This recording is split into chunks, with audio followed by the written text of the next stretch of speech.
My buddy threw a brick through our own house's window.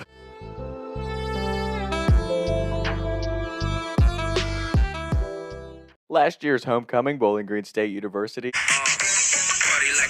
We get there, we link up with my buddy Sean, go to the normal tailgating thing. We stop at Mr. Spots because it's the most fire Philly cheesesteak I've ever had. For those of you in BG, if you haven't gone to Mr. Spots, you haven't lived life as a Bowling Green student. After that, we go over to our old party house, 219, to hang out at the alumni party. Now, we were there like 2 hours earlier than everybody else, so we just climb up on the garage roof and start drinking beer and hanging out, catching up with our buddies. So there's like 5 or 6 of us. Important side note, when you move into a party house and take over that lease, whoever the first group of guys to live there and find that house, they're the founders. When they come back as alumni, they can do whatever the fuck you want. And trust me, as a kid who lived there, when they came back, it sucks because they destroy your house and they do not care. But it is their house. It will always be their house because regardless of who you are on the lease, whoever came before you, it's like a bloodline thing. They can come back and do whatever the fuck they want, and it will always be their house because they're the ones that started it. If they didn't go and find that lease, then you would not be living there. So you have to respect that. And the kids that were living there for this party were kind of being shitty about that. They were kind of bitching, didn't really have any type of party set up for the fucking alumni, not only of the fraternity, but of the fucking house. The party takes place. They don't even have speakers out back. We have to go find some old speakers that we knew were in the basement, wire them up ourselves, hook our phones up to it, and we had music playing in the back. So we basically put the party on for ourselves.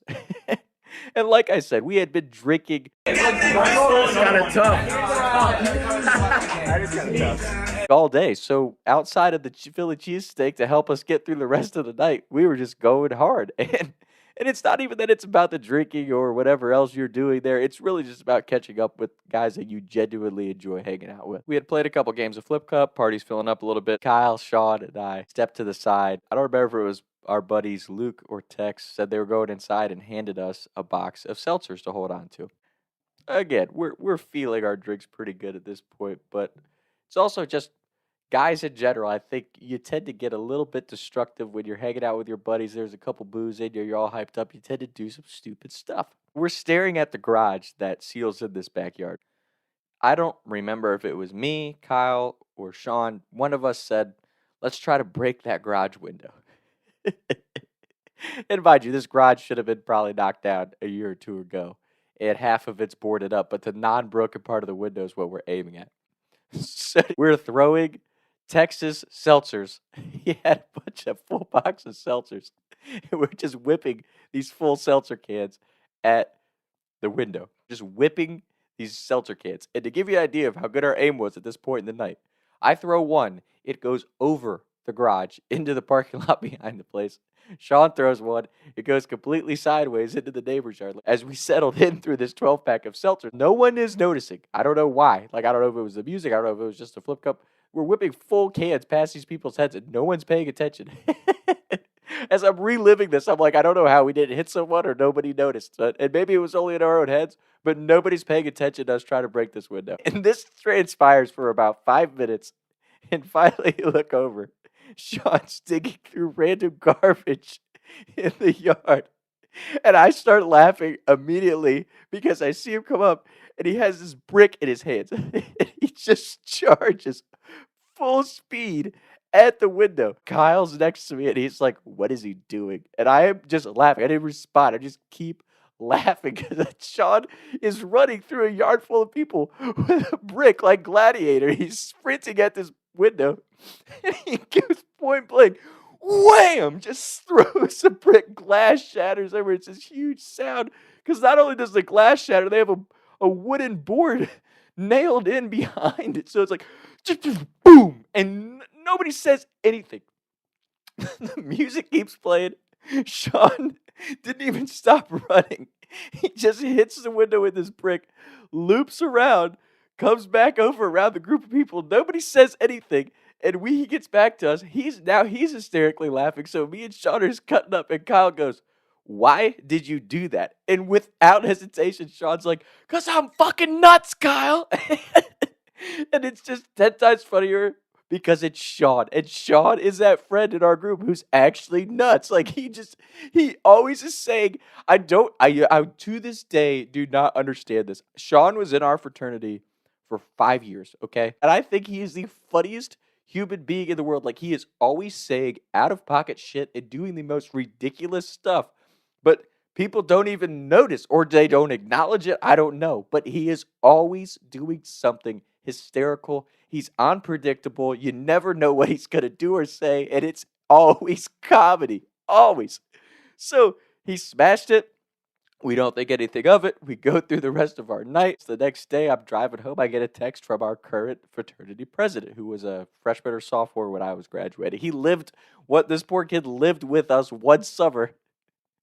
And one day he went to work, and the bedroom that he was living in or had just moved out of, we ripped the doors off. Oh, shit. Because Kyle and Tex came back for my last weekend at 219 and ripped his bedroom doors off, and we threw him in the neighbor's yard. Just to give you an idea of what this kid has dealt with living with us and having us as fraternity, like elders in his fraternity. He texts me, Tom, did you break our garage window? And I immediately know who it was. And I'm like, I'm not going to snitch on my boy Sean, which I am now. Sorry, Sean. But I'm like, I have no idea how that got broken. And he's like, you're sure it wasn't you? You didn't see any of your buddies? You didn't see Sean do it? I'm like, no, I have no idea. And I'm giggling like an idiot because I'm screenshotting our text conversation and sending it to Sean when I'm driving home.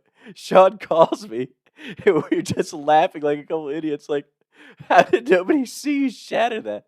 And Sean's like, I'm not saying shit. I'm like, neither am I. This is comedy. So I was just like, nope, no idea. Nothing happened. Then I get this whole text back. It's just so annoying that the alumni break something every time they're home. And this was a great side note on that. It wasn't even us, but somebody else dumped a bunch of ramen and shit in their washer because the washer and dryer in the kitchen of this house. He was just bitching to me. He's like, this poor kid, it was his last semester in the house, and all this shit's getting broken. He's like, I just don't even understand why the ramen in the washer. It's like the window was annoying enough, but the fact that someone had a load of clothes in the washer during a party, which is kind of their own fault from a common sense standpoint. But somebody dumped ramen and shit all over it. I was just like, that is so savage. So shout out to Teak alum from whoever it was, because that was hilarious for me to hear the next day. But that's just, that'll give you a good taste of alumni weekend. Whether you're a soon-to-be alumni or you're going to live in a party house, that's just part of it in college, and that's just part of the brotherhood, so to speak. That's one thing I've definitely noticed in the last couple years. Like, I'm super appreciative of the fraternity that I joined and the guys that were older than me at the time, because I know we see a lot of stories of the hazing and how kids die in college and stuff from that.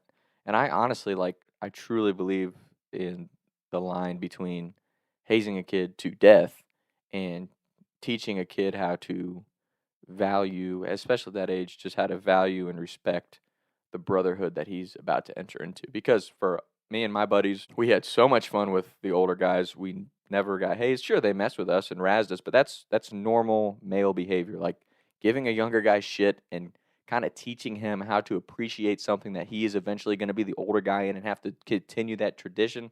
That's a true fraternity. That is a true brotherhood and family where they're teaching you, hey, yes, we have a lot of fun and you're going to do a lot of shit in college with these guys and all that socializing side is great, but there's an actual brotherhood and fraternity tradition here that goes way longer than that, and I'm super appreciative that Teak actually did that for us. Funny side note, my buddy Kyle, who was going to meet me there, I told him homecoming was started at 2 p.m. The tailgate started at 2 p.m. It started at like 10 or 12, so I'm driving straight up 75, and I passed the merge coming from Columbus, which is where Kyle's coming from. Kyle calls me. He's bitching about us being late. Wait a minute, where are you right now? I said I just passed these Pioneer Sugar things that are the only landmark when you're driving straight through Ohio. And he's like, oh my God, I've just got at 75. He's like, I'm going to catch you. Hang on. So I slowed down to like 80. No way he's actually that close to me.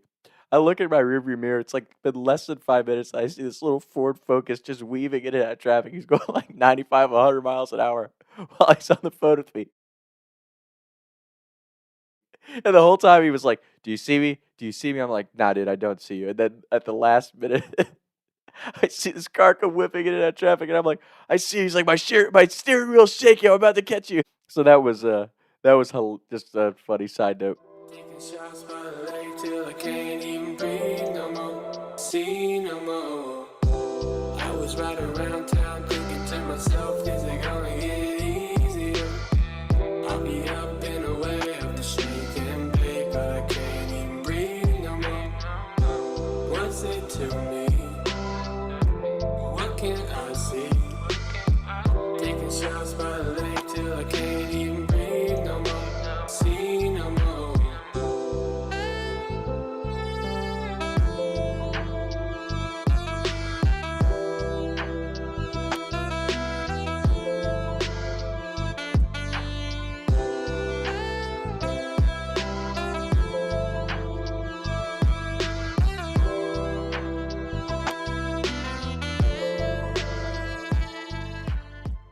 All right.